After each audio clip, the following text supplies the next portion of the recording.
I mean, it's telling me that you are, but I always like to double check. Yeah, I'm live. We're about to be.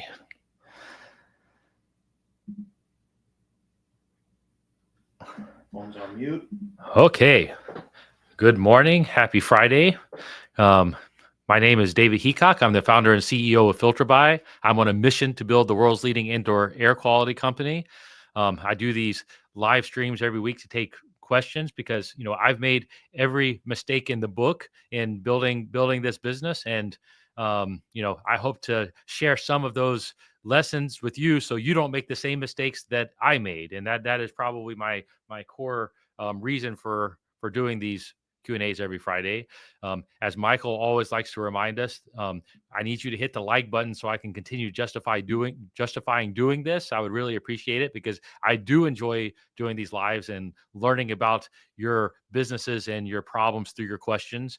And it's something that, entrepreneurship is something that I'm incredibly passionate about, and really just enjoy learning and observing what other people are doing, and experimenting and sharing some of those lessons and experimentation from my own experience, and getting the feedback that you all provide for that. I really enjoy it, and I really enjoy the community that we're building around it. So thank you for showing up. I'd appreciate it if you hit the like button, and I am ready to go for questions. Michael, who's traveling, watching the Super Bowl, he's doing it virtually today. So he kind of left me on my own. Yes, no, I got a new studio set up. We're trying something new. Really, as you maybe have noticed, we're taking a lot of the clips or a lot of your questions and a um, making them into a short format that we ultimately spread across all of our platforms. And so in order to make it look better, we've put out this new studio and a new camera, and we're going to keep experimenting because I'll be honest with you, I've been extremely busy as the year as at the start of this year. I've been really more busy than ever, and that has actually taken a little bit of my focus away from being able to do as much content creation as I was at the end of last year. But it's something that you're going to see I really start to correct over the coming weeks, because it's something that we're going to be really focused on, because I'm excited about it, and I'm completely committed to sharing my journey of building the world's leading indoor air quality company, and sharing the good and the bad that comes from that. I mean, it's not always easy or glamorous. I've been dealing with a lot of problems this year so far, to be honest with you. But that's what business and entrepreneurship is about. And I think, too many people hide those problems. And, I really believe in transparency and being, as transparent as realistically possible. And that's my commitment to all of you as I go through this. And, genuinely, I hope you learn from the mistakes that I make so that you don't make them. I mean, that really is that really is important and meaningful to me. So anyways, that's the long story short on the studio. Irving Torres, huge fan, wondering what was the catalyst that led you to dive headfirst into build in public mode. A lot of entrepreneurs, myself included, are terrified of sharing too much.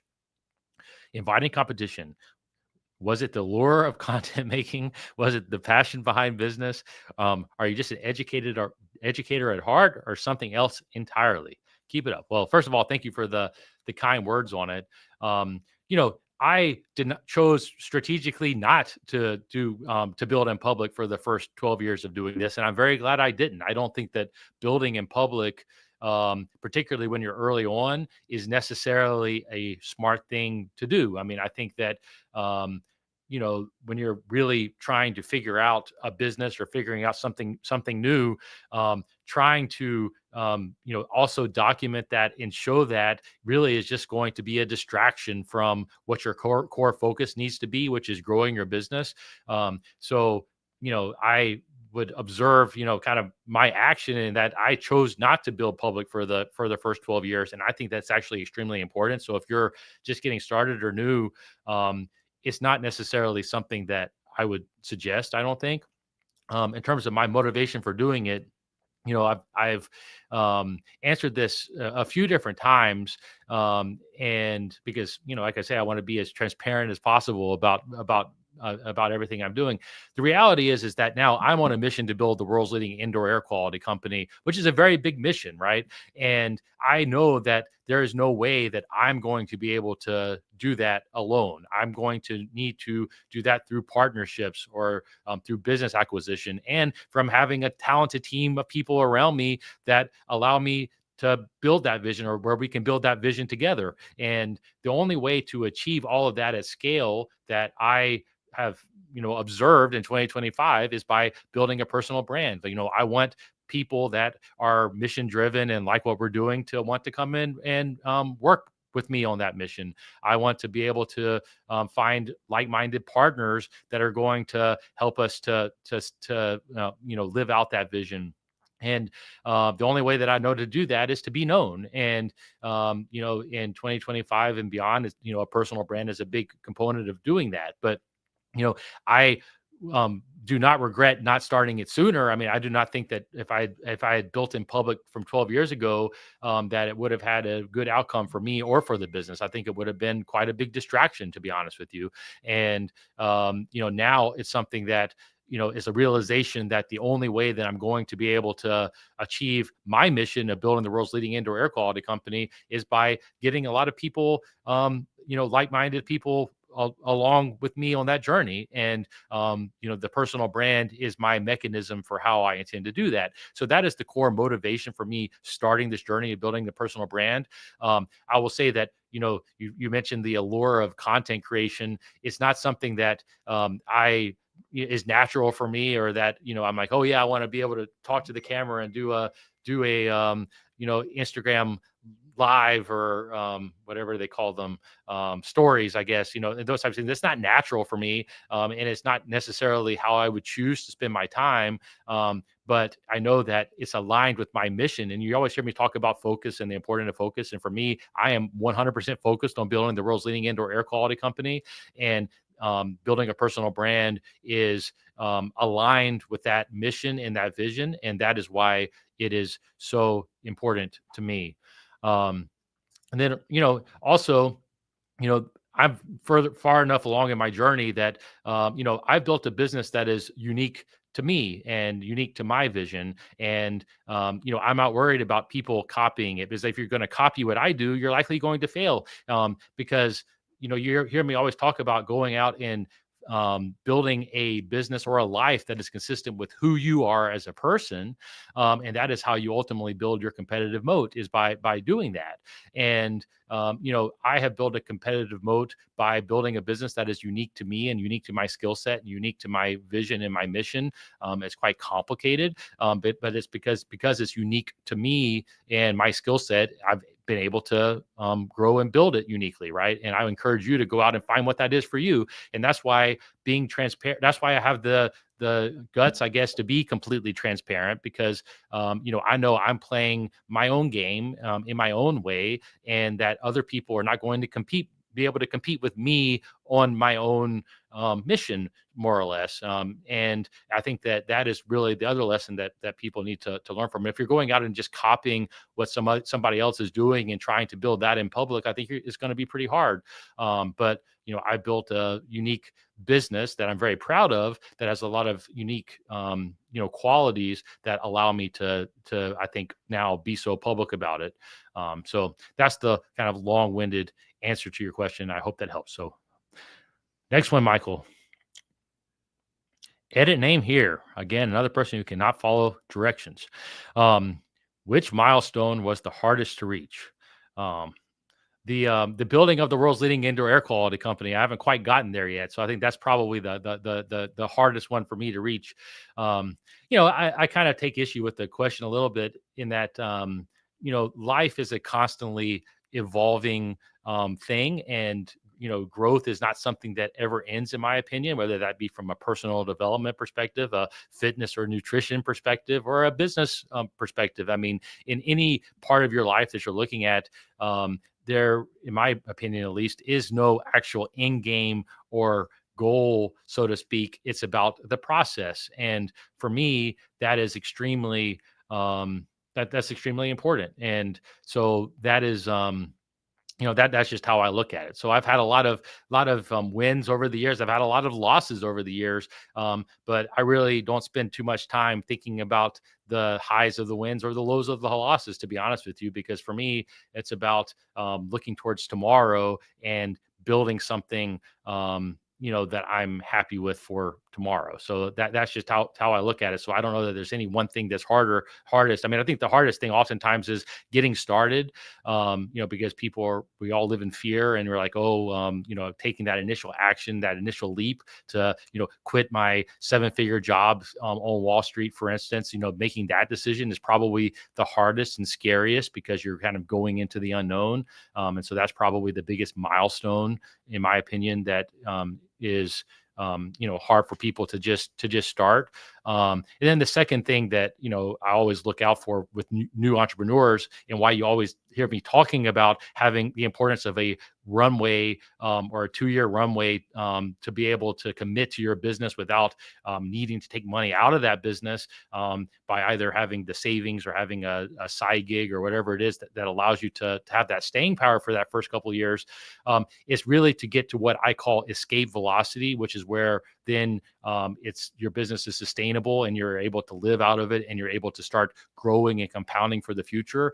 I think for most people, getting to that milestone is the most important and the hardest because, it's about that like staying power and that consistency in playing the long game of business. And I think a lot of people start off, with a lot of energy, and then they don't have the staying power to get through those hard times in the first 6 months, 1 year, 2 years, which are the most difficult parts of any kind of startup business, in my opinion.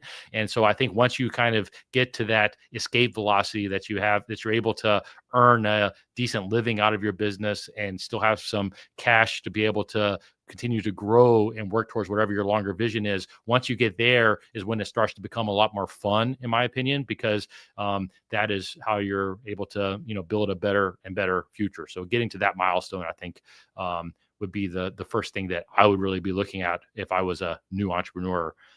But you also have to have that just constant growth mindset. And for me, it never ends. We're still a large startup, in my opinion, and I'm just getting started. I view myself at the beginning of my entrepreneurial journey, and I've been at it for 12 years and built a decent sized business. But for me, I view it as a startup, and I'm just getting started. And I think that that's a healthy mindset if you want to build anything big. So that's what I got for you. Noah Diamond 4095. What is your favorite way to network/meet other entrepreneurs? Um, I'm not really the best person to give you advice on this because it's not something that I'm particularly strong at or good at.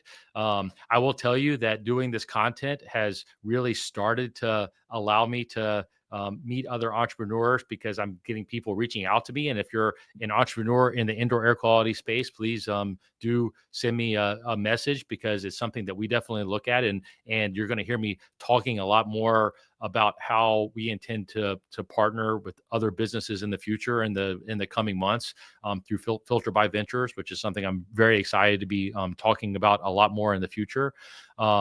But in the kind of building of this business, I have networked with other vendors or other people in the industry through going to trade shows and just going down rabbit holes of different product lines or sourcing or whatever. And naturally you end up meeting other people that are in your space.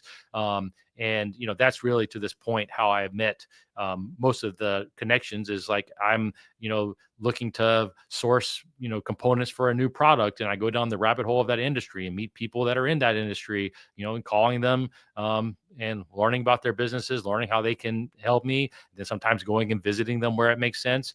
That's really how you build the actual connections. I think that there's too much focus oftentimes on like just building connections like with the local business community or like meetups or whatnot, and they really are just glorified social events more than they are like actual business driven connections. And I think people end up wasting a lot of time doing that stuff. Early on when I was in this in New York City, I remember I used to go to there was a company that may still exist called Meetup that would people would arrange business events, and I would go and do those business networking events. And I realized they were really just social events that people could justify going because they had business in them or whatnot. But nothing really ever came of those to me. I think you're way better off being very targeted in what you're looking for. And within an industry specifically, oftentimes if you're in an industry and you ask the right questions and you're curious, people are going to talk with you, and you'll be surprised at how much people are willing to help you and give you knowledge and advice if you just go out and ask for it. But you have to be genuinely curious, and also give more than you take. I mean, it's like when you're in there, you got to be willing to be transparent with people, tell them what you're looking to build, and bring your knowledge and your ideas to the table. And that kind of positive give and take is something that ultimately people resonate with and respond to. And I think that that's just something you get by going out and doing it. But like, if I had to pick one thing to just go out in an industry and start to build connections and networks, it would be ironically going to an old school trade show, because that's where you have concentrations of people in an industry that get together.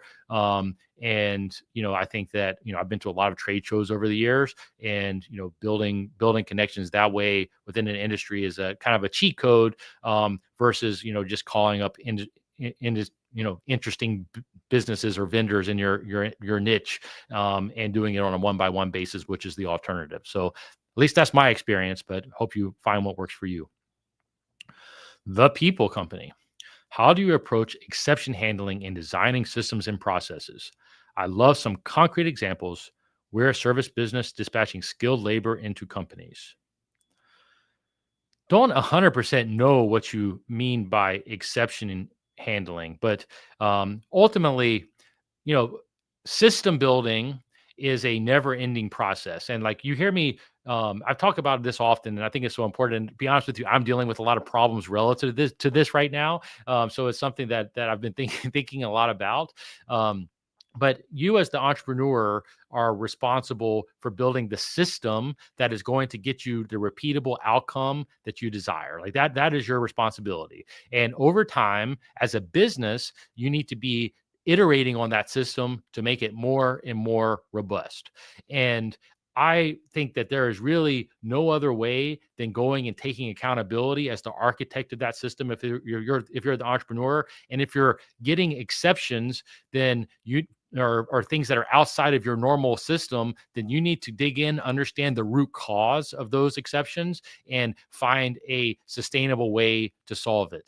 You're never going to have a perfect system where every exception is taken into account. Like you're always going to have tail cases or things that pop up.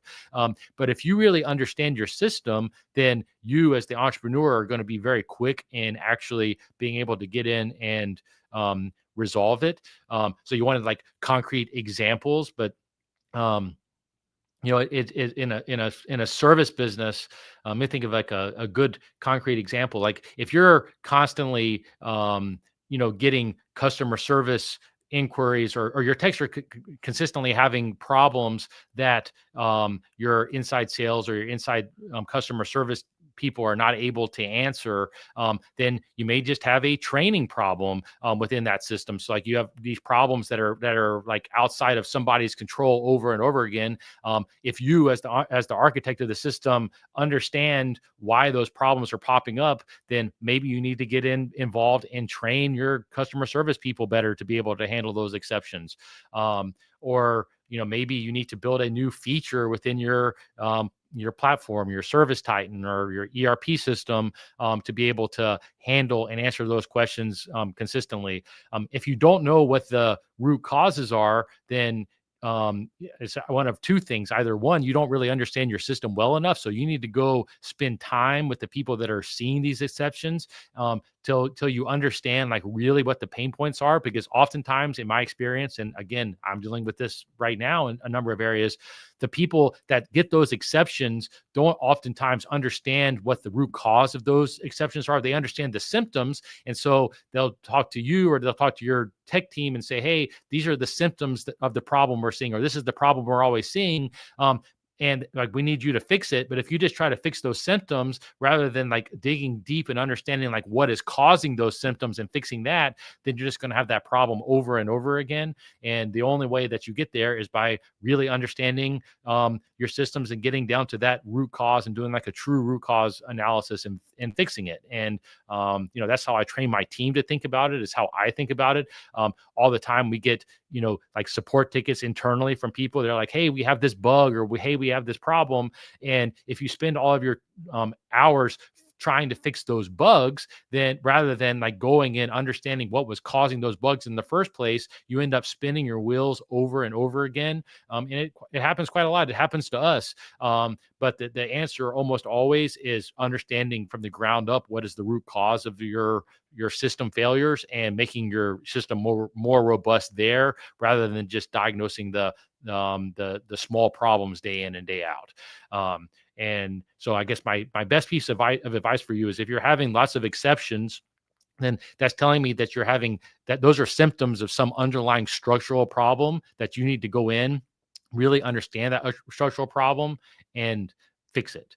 And oftentimes the best fixes are the simplest. And when you have people that are like working in your business all day long and have they're oftentimes too close to the problem to be able to understand what the actual problem is. And that's why you as an entrepreneur have to really understand from the ground up how your business functions, to be able to dig in with a fresh pair of eyes and say, hey, we can actually solve this by implementing whatever new framework or process that you need to implement. And that's your responsibility if you're the entrepreneur, to go figure it out. And if your systems are continuing to break, then that means it's not a very robust or good system, and it's your responsibility to go in, figure it out, and fix it. And that is the mentality that I have, and I still am dealing with that stuff day in, day out. And systems always break, or you outgrow them, or they were flawed for some reason to begin with, and you need to relook at them. And that's just a constant iterative process. And if you're an entrepreneur that wants to grow, then you have to get comfortable with dealing with that process day in, day out for the rest of your life. And that's just reality. But it's worth it, at least to me. Okay, what's next? Brock D'Angelo. Air filters take a lot of space. And I know you mentioned you did FBA before, and now you ship directly. What was the reason you stopped using FBA? Was it just eating too much profit? I mean, the short answer is yes, but it's a lot more. It's a much larger, multifaceted issue than that. I could talk forever about Amazon and Amazon FBA and whatnot. The reality.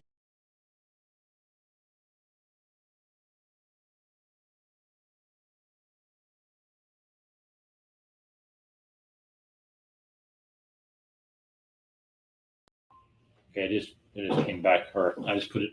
I can't tell if the.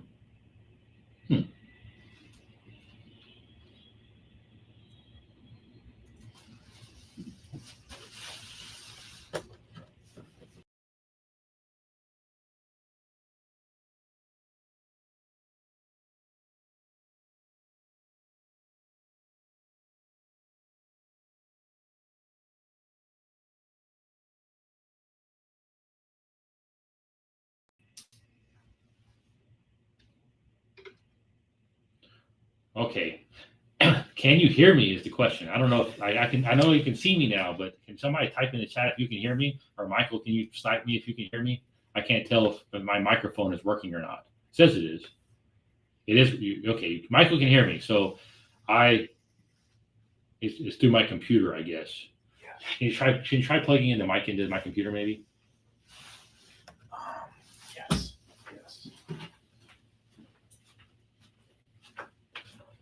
Because you unplugged the camera now, right? Yeah.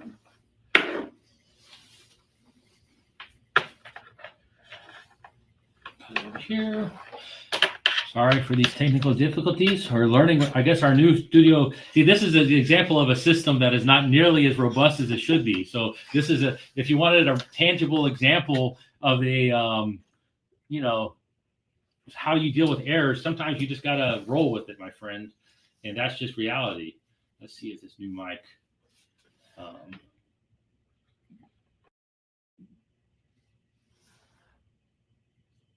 Michael, is that mic? Is it back into the mic, or is it still using my computer audio? I think it's using your mic. He says still computer audio. Let's see if I can edit it.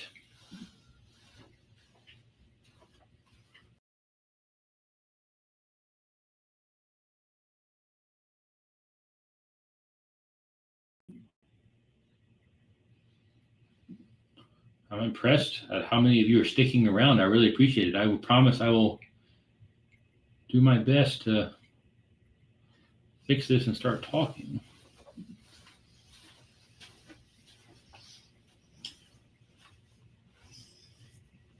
Anyways, I don't know that I'm going to be able to fix the audio any better. I apologize. So I will I'll try one last thing. I'll put in my earbuds to make it better, and then I'll answer your question about FBA. Because Amazon is something I actually should talk a lot more about, to be honest with you. I believe, hopefully, I'm connected through my AirPods now, so that should be a slightly better audio. I don't know if Michael, you want to confirm real quickly, and then I'll answer this question. But it should be through my AirPods now. Okay, so sorry about that, and we'll get our systems fixed for next week.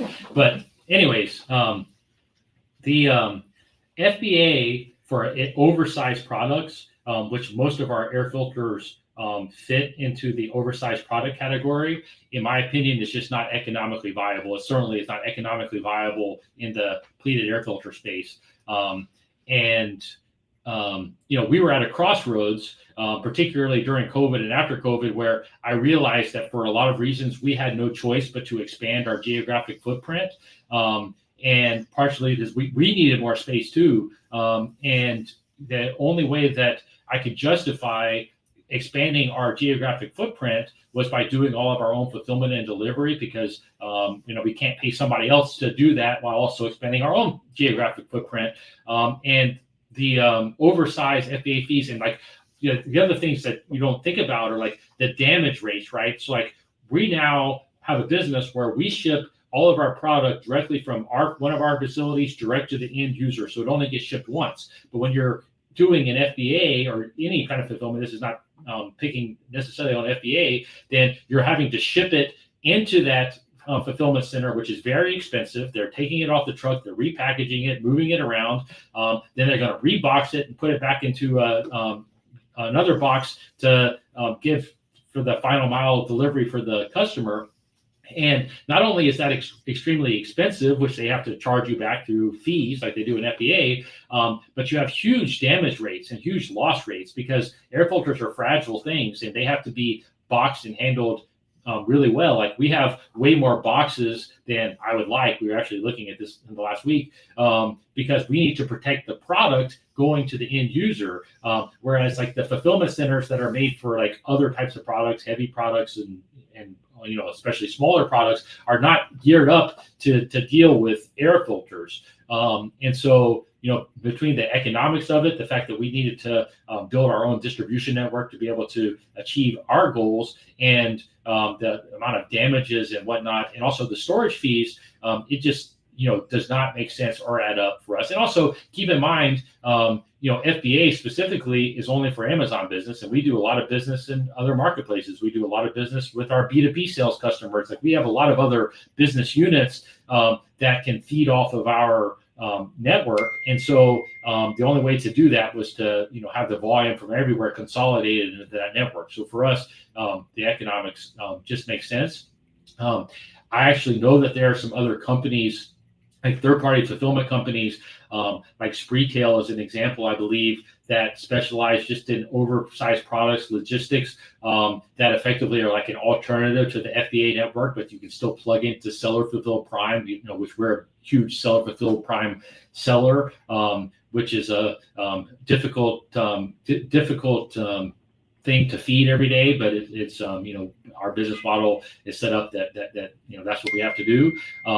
But I think if I was in the oversized category, I would either look at building my own logistics for it, or using something like a Spreetail, and I'm sure that there are others that specialize in oversized, because at least in my experience, and again, depends on your product, depends on your dimensions, like there's lots of factors, the oversized fees within the Amazon world are just not sustainable. I mean, there are a lot of products that we sell that if I were to take out the fees that they would be charging to fulfill them, we would even if we were able to manufacture the product for free, we would be losing money. That's just the economics of it, and it's part of why we have a competitive vote, because it's extremely expensive to ship and deliver these products, and to do it without damage. And we are, I believe, the best at that in the pleated air filter market, which you see these pleated air filters above me now. And that's the competitive moat we built, because you could not compete with us by putting our whole catalog into a third-party fulfillment like FBA, because the money wouldn't be there. You'd be losing money every time you do it. I still look at some of our competitors that do it or try it, and I really don't understand how they do it, honestly. When I look at the economics of it, the people that still do it, and they obviously have some reasoning for it, and kudos to them. But the economics, in my opinion, just don't add up, and that's why we don't do it. On the other hand, when we're going out and launching new products this year, which is something I'm working on in the air purifier filter market or the auto cabin filter market or whatnot, those are much smaller, and we will use FBA for some of that fulfillment, because for smaller items, they are very competitive, and it makes a ton of sense. But for the oversized stuff, it doesn't. But the reason they're not competitive is because the economics of it just don't add up for them in the oversized market. Because if you're, is this expensive to put a filter through your distribution network? It's expensive to warehouse. Like I once did the math, and I think we as a company have about 750,000 square feet of warehousing space. If you wanted to do our business as a distributor model or whatnot, you would probably need somewhere in an order of magnitude of 30 to 50 million square feet of space of storage to replicate our business model as a distributor. And that space is very expensive, and it's only getting more expensive. But because we make all of our own product, and we're able to turn it around so quickly, we're able to be way more efficient with our space, and we're not using third-party space like Amazon to store it. And that's a big cost, even before you talk about the distributing it out of it through the network. So it's the thing that most people don't understand. Like I can tell you that most of my competitors do not understand that. They somehow never have really dug in and done the math. But it's like it's why you always hear me talk about the fact that we're in the logistics business, not the air filter business, because the logistics cost is way more impactful for us as a business than our product cost as an air filter. And so that's why, we're really in the logistics business. We just happen to sell air filters. And, when you're like that is just not consistent with FBA as you're talking about it. But one thing I should actually note here is, we're top 100 or top 50 seller on Amazon, and we're Seller Fulfilled Prime. Do no FBA at this point. Although, like I said, on some of the new products we're going to change. If that's content that you all are interested in, it's something that I certainly would be happy to talk more about or do deep dives in. I think it's something that I built a business around and know a ton about, and am opinionated about it. But I think I can, if you're in the Amazon space and you're interested in learning more, make sure that you ask those questions for now to Michael, and put them on our YouTube board, and I will happily come back and answer. Talk as much as you want about Amazon, as a sales channel, because it's something I know a lot about, and maybe we'll do some deep dives on it. Part of the reason I haven't leaned into it as much is because I think that we have a very unique spin on the Amazon world and the Amazon fulfillment, and what works for us is not likely, the path that will work for a lot of you. But now that we're starting to experiment more with FBA for our, smaller items, maybe I can talk more about what that process looks like. And it's definitely content that I'm willing to be transparent and talk as much as you want about.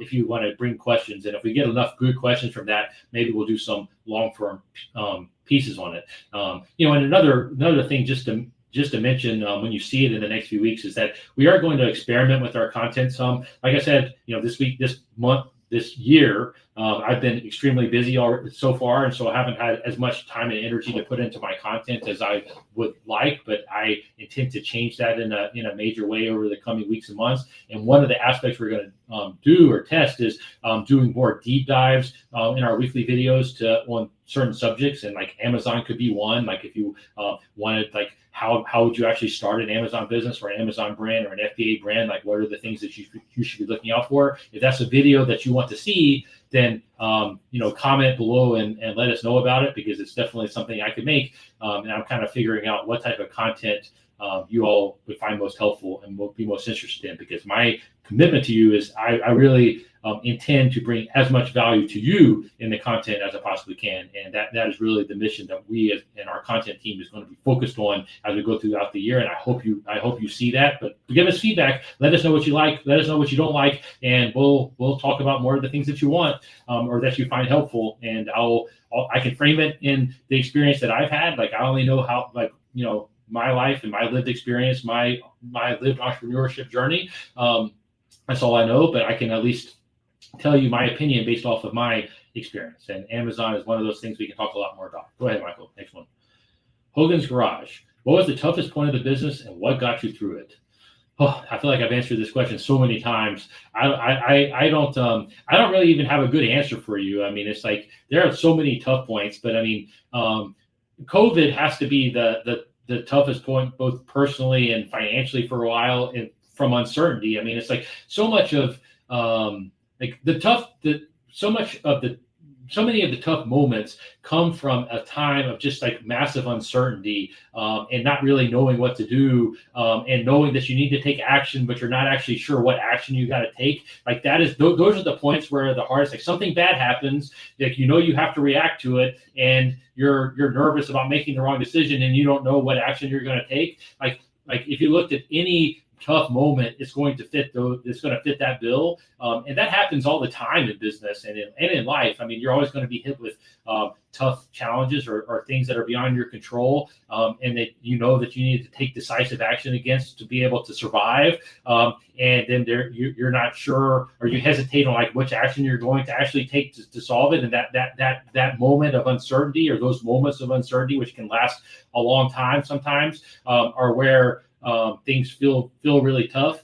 And at least for me, I would say the thing that I've learned in those moments is the quicker I can resolve myself to a solution to whatever that problem is or whatever that thing is that's causing me anxiety, the better off I'm going to be. So like shortening the window between something bad happening and taking action that is going to put you on the path of correcting it. There's obviously a line there that, like, if you really don't know what to do, you don't want to go just take action for the sake of taking action. Like that can get you in more trouble. So like that's why you have to be careful about it. But at least in my lived experience, oftentimes when something bad happens, like what your only options are then, and like it's pretty obvious oftentimes what the best action or option to take would be. And the sooner you can just train yourself to say, bad thing happened, these are my options, this is the best option, I'm going all in on that option, the better off you're going to be, the shorter the time frame between that bad thing happening and you moving on, more or less.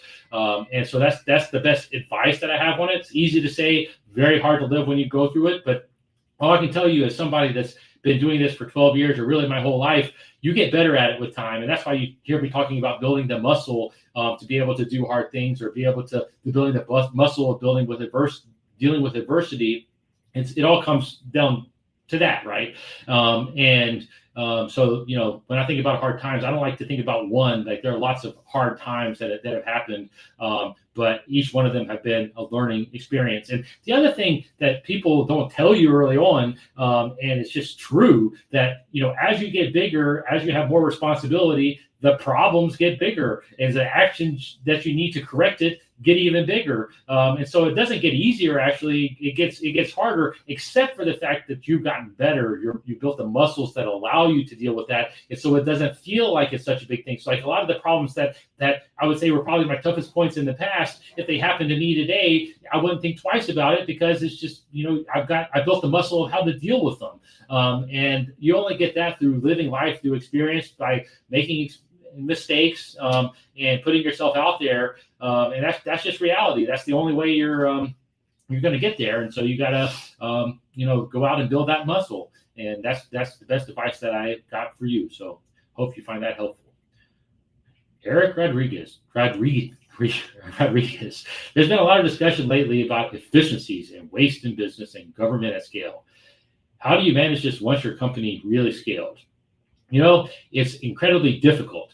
This is another one of those problems that as you get bigger, it actually gets harder. That's one of these things that, this is a perfect example of what I was just talking about. As you get bigger, you would think, oh, it'd be easier. I'm just going to have people help me to do this. The reality is that it gets way harder, because you have a lot more things that are beyond your control as the entrepreneur, because you can only do so much as one person. And the real answer, in my opinion, ultimately comes down to culture. Like, you have to have the culture and build the people around you, and the culture around not allowing these things to come into your system. Doesn't mean that they're not going to happen. Like, they inevitably happen, and you have to take decisive action and going in and correcting it and fixing it. But ultimately, you've got to build the culture that doesn't stand for it. And I think that that you could look at, like, the government culture, and how they have not had a ton of accountability on particularly in certain areas, in all likelihood. And now I guess that they're trying to bring in a culture of accountability, and that would be the lesson in that, I guess. And it's something that I definitely think about in my business quite often. And when I see what they're trying to do at major scale, I have a tremendous amount of respect for how difficult of a problem that must be to solve, because I struggle to solve it in my little business. But it's something that, as you grow, you're going to find that you get bloat and you get waste, and you have to just systematically attack it, and build the culture that systematically attacks it and keeps it from getting out of hand. And that's a never-ending process, and it gets harder as you get bigger. One aspect of it that kind of snuck up on me is that there's a reason why bureaucracy exists, right? It's just like there's a reason why you have regulations in certain industries, because you need to protect people that industry is not going to protect. Like, there are important aspects of all of these functions that have been built in our society. So it's not like they were put there with no good reason or good intention, at least in the beginning. And the problem is that it's easy for those things to start to compound, and then to clog everything up, and then it kind of loses sight of what the whole reason for putting it into place in the first place was. And that's where it gets tricky. And, like, in my business and in business in general, as you get bigger, you need to build some bureaucracy in order to protect you as the company, or in order to protect your employees and make sure you're doing everything right. There's a lot of, like, good bureaucracy that you have to build, and that maybe you don't have to build when you're a 2-person or 10-person company, but when you get to 1,000+ employees, you have no choice but to have some of that. And so some of the things that I used to kind of look down on, I've kind of had to embrace, because it actually is important. There are reasons that these functions exist, and so you cannot lose sight of that. But there's a balance, right? And figuring out how to go in and understand where that balance is very, very important. And it comes back down to, everything can be thought of as a system or system building. And I know we talked about that a couple of questions ago, but ultimately it's like, how am I going to build the most robust, safe system that is going to allow me to achieve my goals? And that you're always going to be adding things, features to that system, and then sometimes you have to be able to detract features from that system. And I think where we all struggle oftentimes is in the detraction part, right, or making it simpler, because it's easy for things to just grow and to bloat, and it's a lot harder to have that kind of contraction process built in, and the only way that I know to do that is by building the culture that that both encourages that and incentivizes that, and also doesn't stand for the alternative. And something I think about a lot. And it's a constant battle. And the bigger you get, the more you're going to have to battle it. I hope to battle it a lot more in the future, because I hope to be a lot bigger and to have a lot more of these types of battles to fight. So I hope the problem gets bigger for me, and I hope the problem gets bigger for you. What's next? Jao Silva. David, every time you hit a wall, you feel like you've run out of ideas, don't know where to go. What do you do in general to get back to the growth track? Well, I got to be honest with you. It's very rare that I don't think I'll ever run out of ideas. I don't mean that to make light of your questions. I think it's a very important one. I think that you need to follow your curiosity. And I guess, like, I never run out of ideas around things that I'm passionate about. Like, I'm so passionate about this business that I wake up every day and go to bed every night thinking about some aspect of this business, how I'm going to improve it, what I want to try tomorrow. And for me, like, my brain is constantly going about it. And it's because I'm truly passionate about what I do. You can't fake it. I mean, I just am. And it's why I encourage everyone to go out and find a mission or a vision that is consistent with who they actually are as an individual. And when you do that, you're going to find that you are always full of ideas, because it's something that excites you, that you want to do every day. It's like my honest, kind of feedback to you, and I hope you don't take it the wrong way. It's just that if you're in a place where, like, you really don't have any ideas, you have no passion around what you're doing, maybe you're doing the wrong thing.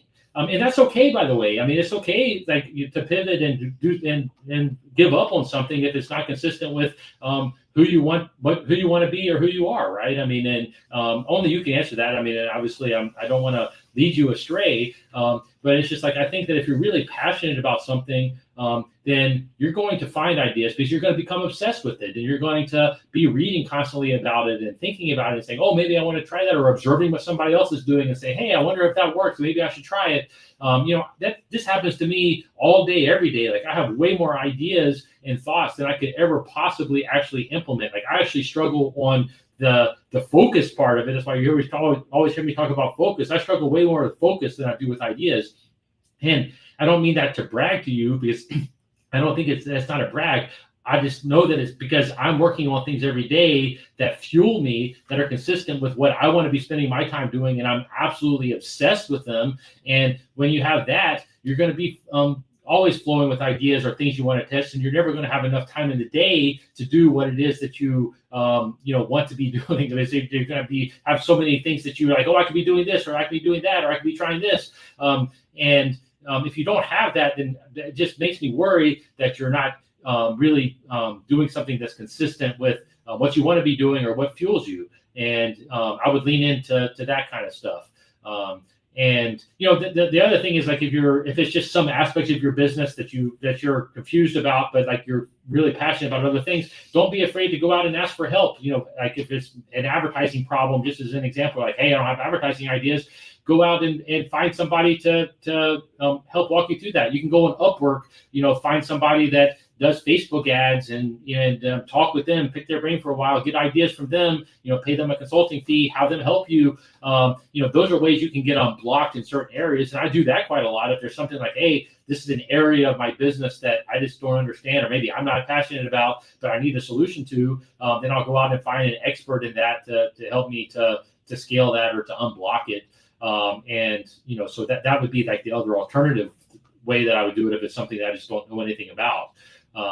But anyways, hope you find that answer helpful, and don't take it the wrong way, because I just want to see you go out and build a life that fuels you, that gets you energized, gets you excited, because life is so much better when you live it that way. And if I could give any of you a gift, it would be that, because it's a gift that I've got, and I feel so lucky for it, and I want to be able to share that as much as possible. And I hope you go out, and I hope you all go out and find what that is for you. Piotr, I want to try your last name. Do you think that your scale of filters is possible in Europe? Well, I hope to. I think that indoor air quality is a universal problem, and I very much intend, and actually on my 5 to 10 year plan, and plan to come into Europe and build and have our indoor air quality business also in Europe. I think that the pleated air filter specifically is way trickier in Europe. It definitely exists, but it is more on like the commercial industrial scale than it is like the residential scale that you get in the US. And so that is why I have not yet entered into the European market, although it is in fact on our roadmap, if I'm honest with you. But the European market is just very different than like at least our core direct to consumer air filter business. I do not believe has the scale in Europe that it does in the US. I don't think it has anywhere close to it. I think it would be a very tiny market because this, like Europe has a lot of older buildings. They do not have central HVAC systems in residential homes and this kind of stuff. So, I'm sure there is a market for it, but it's not nearly as big as the U.S. American market, where basically every building that moves air uses pleated air filters. Every residential home, single family home, apartment complex, whatever, they use pleated air filters. And I do not believe that to be the case in Europe. That being said, I think that there is there's a huge indoor air quality business opportunity in Europe. I mean, obviously in the United States as well. And over time, I intend to bring what we are building to Europe. And it's definitely on my roadmap. So that's the kind of long-winded answer to your question, I think. But that's where I've got it. Maxwell Perry, early on, did you hire someone that was a stretch financially, but you knew it was crucial for the growth of the business? I experienced CMO, sales guy, etc. No, to be honest with you, and it's probably a mistake. I don't know. I only know how I did it. I don't know what's right or what's wrong.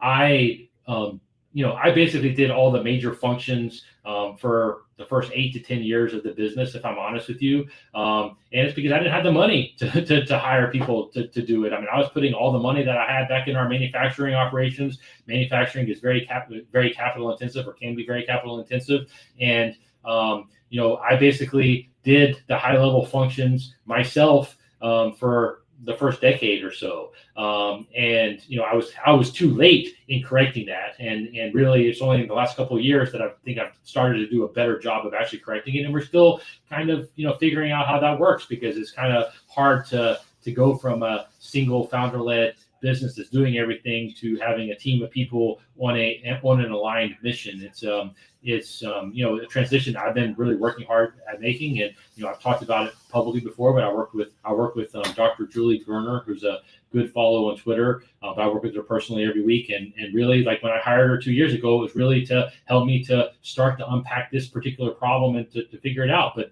the reality is that early on I did not hire people because I didn't have the resources to, and so I figured out how to do it on my own. And I'm a scrappy guy, and went out and figured it out. And that's my lived experience. I don't know that that's the right way of doing it, but that's my way of doing it, and that's all that I know. I think that it is very difficult as a startup to hire experienced people that are going to also have the skills that you as a startup need. What you find is like oftentimes like experienced CMOs and whatnot are used to dealing with more infrastructure, and if you put them into like a startup type mentality, are not going to necessarily get the results that you want. I'm sure there are many exceptions to that, and I don't know, but I would be my hunch is that you would be way better off hiring specialty agencies, for instance, or just specialty consultants for specific problems that you need to solve. And I did do a lot of that early on. I mean, I would always work with either agencies or just contractors, people I find on Upwork or through communities that I was members of or whatnot, and hire them on consulting basis to help me to understand a problem or understand how I'm going to approach a fix of something, whether that be SEO or paid advertising or social media, whatever your blind spots are, going out and finding like consultants that just do that all day long. I would much rather see you spend your money with that rather than going out and stretching yourself to hire one person that is unlikely to be the fix to all your problems. I mean, and really, I think it comes down to just taking ownership of your business and just taking that burden for yourself for a while and going out and finding the kind of help that you need in specific areas rather than expecting to find it in one high level person. But you're going to get to a point, and I should have done it a lot earlier. I should have transitioned way earlier than I did. And I think I would have had way fewer sleepless nights probably if I did. But I largely did it myself for the first decade or so. I'll take one more question and I got to wrap. And so, Michael, if you want to do one more question, we'll roll with it. John Cameron, in addition to generating a profit, a company can be a source of social good jobs, training, and development. How do you strike the right balance?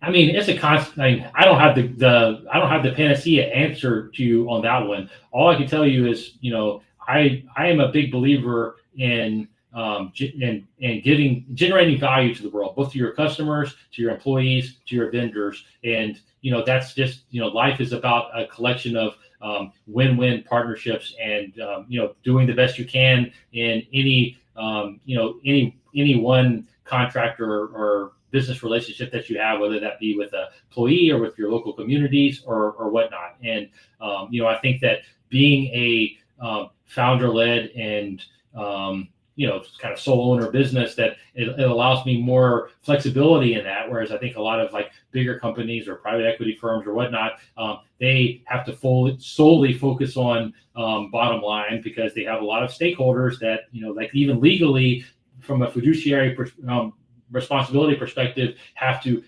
behave in the, in the best interest of their shareholders. Otherwise, they get sued. And I'm in a unique position that's not the case because, I only have myself to answer to. And so ultimately, it comes down to treating people the best way that you can and given the resources that you have. And, that's something that, we do our best every single day. And as we get bigger, we're able to do better and better things. And I actually have some projects along the line of this that I hope to talk about publicly in the future. Certainly not going to talk about now. But it's definitely core to how we treat all of the people that work for us or the people that we partner with. We believe in transparency, treating people as well as we realistically can, and being fair, and having positive impacts on our communities and the people that we touch. And that's not always the best economic interest short term for us as a business, but we have the flexibility to be able to think long term. And I think that when you think long term and you're that long term greedy, that what you'll find is that you're best off treating all the people you touch in the same way that you would want them to treat you, because over a long period of time that pays the dividends. And that's my philosophy and the culture that we try every day to build here. So anyways, I got to run to a meeting with Amazon, funny enough, but hope you have a great week. I apologize for the video problems. We will get it resolved for next week. Hit the like button if you want the weekly live streams, but I really appreciate you showing up, and I look forward to sharing more and more content with you as the year goes on. Hope you're having a great start of 2025, and I will see you next week.